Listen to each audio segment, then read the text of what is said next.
Guys, there is a teachable moment here that we should all be teaching our kids. Kevin Smith is giving us a life lesson that we should give to our kids. We should all teach our kids the dangers of getting all up in the ass of the industry. You know what I mean? Kevin Smith ventured straight up into the ass of the entertainment industry. He became a shill. You know, he used to be a fan, or so he says, but sometimes it's like the ring, in Lord of the Rings. You can be corrupted sometimes by your own ambition. So Kevin Smith, he did the dog paddle. He went straight up like a salamander or whatever, straight up the ass, and he stayed too long. And sometimes, guys, when you stay too long and you inhale the fumes of the ass, you know what I mean? And you make your home up in there, you become indistinguishable from the very shite that comes from the ass. You know what I mean? You see what I'm saying? So when you come out, you're not the same as when you went up in there and stayed too long.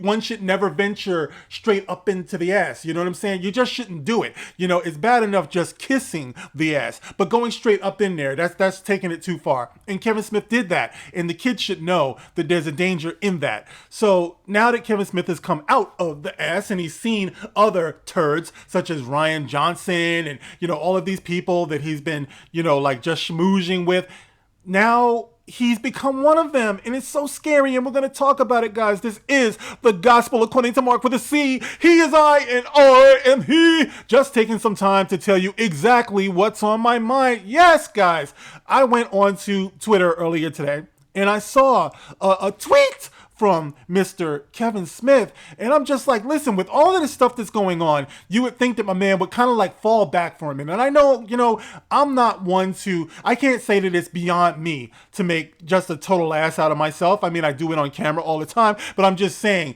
to the point where my reputation is in jeopardy and stuff like that, but you should have it in you to kind of fall back and really calculate your moves. When you find yourself in jeopardy this way, your reputation, sometimes you want to be very, very careful about the moves that you make and the things that you say, especially on social media. By now, we've all seen it, guys. It's 2021. I mean, we've seen the downfall of many people out here because they didn't know when to shut the fuck up on social media. All right. But Kevin Smith is going to act like he never saw it before. And so what he wrote on social media, among other things, but this is the thing that I saw on Twitter. He says, I turned 51 a week from today as we start shooting Clerks 3. But at noon, the cast reads the script aloud for the first time. That's great. Then he goes on to say, wait until at Brian C. O'Halloran finds out we kill off his character in the first act! Exclamation point. My storytelling senses tell me audiences universally love that trope.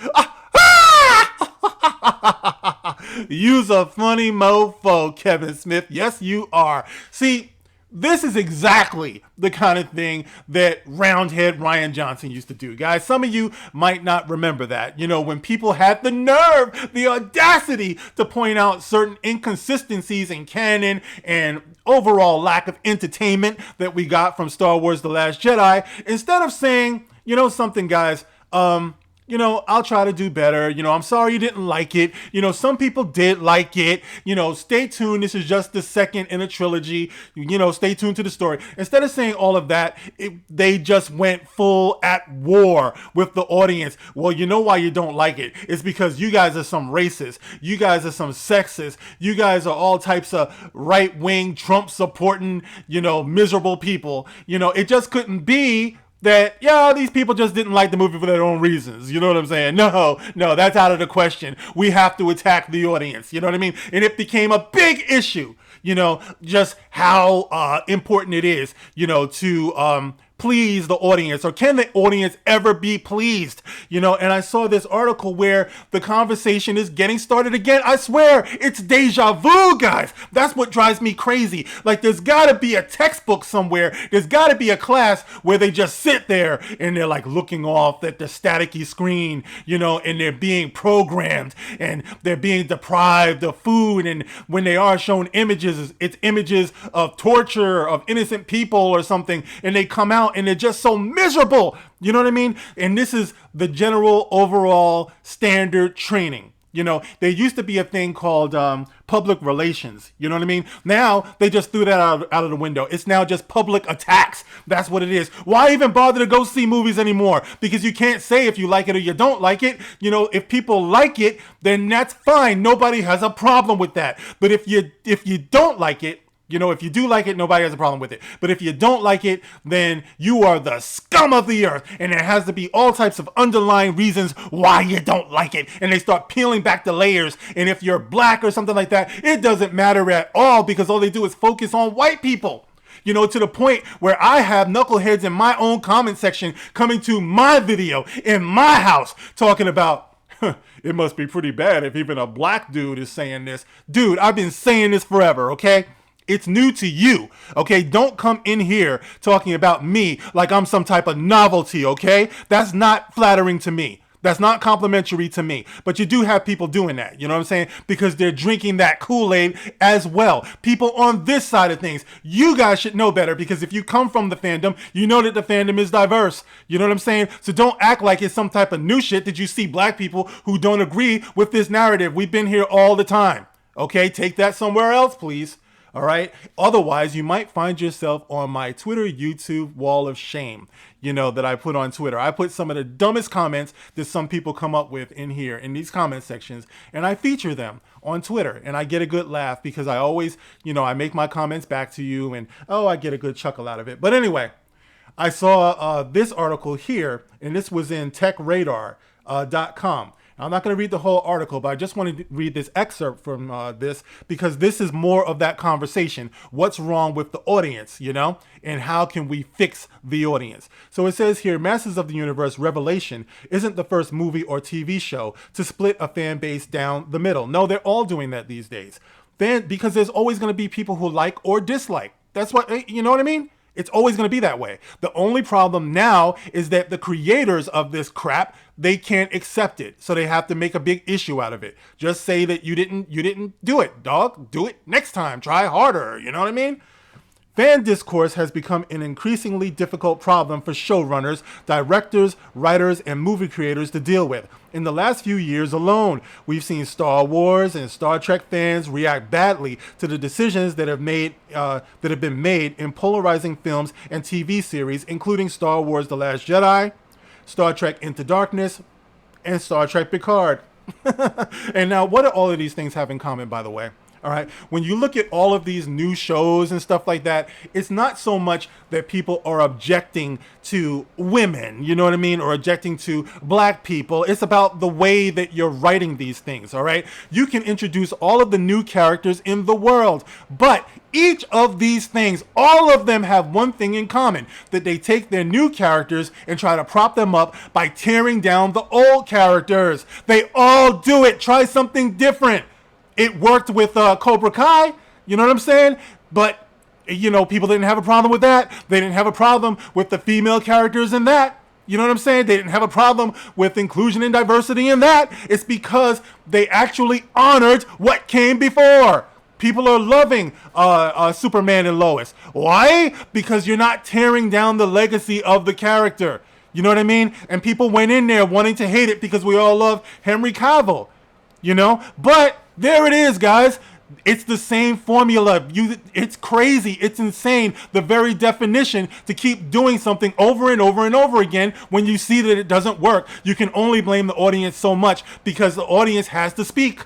They just have to. It used to be a saying, the customer is always right.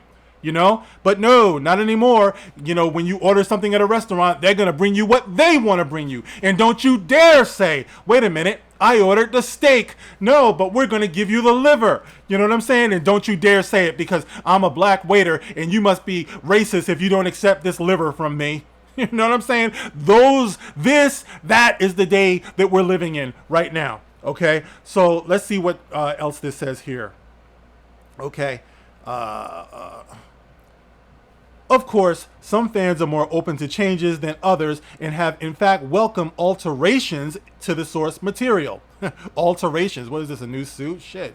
It's a difficult balancing act to get right, though, and those involved in movies and TV shows with major fan bases won't be able to please everyone all of the time. You know, that's funny because we're not asking you to please all of us all the time. All we want is to be entertained, and I've talked about this before. They always fall back on that. Well, you can't please everybody. We're not asking you to please everybody. Just make something that is not resentful and cynical and just insulting towards the existing fan base. That's it. Act like you understand why this is a cultural phenomenon by valuing it and giving it the respect that it deserves.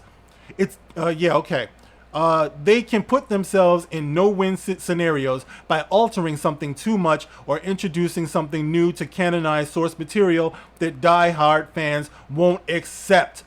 Yeah, okay. Like I said before, it all depends on the writing. You know, that's what it is. Because we live in a day and age where everything is a spectacular marvel. You know what I'm saying? The Last Jedi, I think we can all agree, The Last Jedi visually looked amazing. You know, that's the reason why we all went in there in the first place. Because we saw the trailer and we were like, ooh, that looks sweet. You know, and the same thing with Masters of the Universe Revelation. We all saw what the trailer and stuff, and we said, man, that's some great animation. Those are some great graphics. It looks good. Can't wait to watch it. But when you get to the writing aspect of it, guys, that's when you start messing up. Okay, because you should start, even if you're going to make those changes, you should start with the honoring of what came before. Now, do I think the He-Man is actually dead and we'll never see him again? No, I do not. You know, because this is the world of, you know, animation, cartoons, stuff like that. Nobody's ever really gone, you know? So, yeah, I believe he's coming back because I know the haters are just waiting for it. They're waiting for He-Man to come back and they're going to be like, oh, you crybabies. Look, he wasn't really dead. Shut the fuck up, man. We're talking about the first 5 episodes and what we thought of the first 5 episodes. Okay, this is not a judgment on the entire series. This is a judgment, at least in my case, with the first 5 episodes. You know, so I don't like what I saw in the first 5 episodes. All right, He-Man was killed twice. Kevin Smith bragged about it himself. I got to kill him twice. I got to kill him twice. A little bitch, you know. But he did that. Okay, so the first 5 episodes, it's free. You know, it's a free for all. You know what I mean? It's all fair. You know, so yeah, so there it is, guys, and you know, that's how I feel about that particular thing. I don't think that it's an issue of, or is the fan base just getting impossible to please? You know, it's an issue of what we saw Kevin Smith do earlier today on Twitter, where he went full roundhead Rian Johnson. You know, and decided the best way to deal with this is by mocking the fans and the situation. That's not going to get you any points. It's not going to work out well for you, Kevin Smith. You will see. Okay, so anyway, guys, you can get in the comment section and let me know how you feel about Kevin Smith. Let me know how you feel about this this conversation that's come up once again about whether the fan base is the problem and whether we're just impossible to please. What is it that we want? You know what I mean? It's really not that difficult to me. But get in the comment section and let me know what's up. Thank you guys for all your support. As always, you can like, you can share, you can subscribe, and you can catch me on Twitter. If not, I'll see you on the next one. Thanks, guys. This is The Gospel According to Mark with a C. Rock on.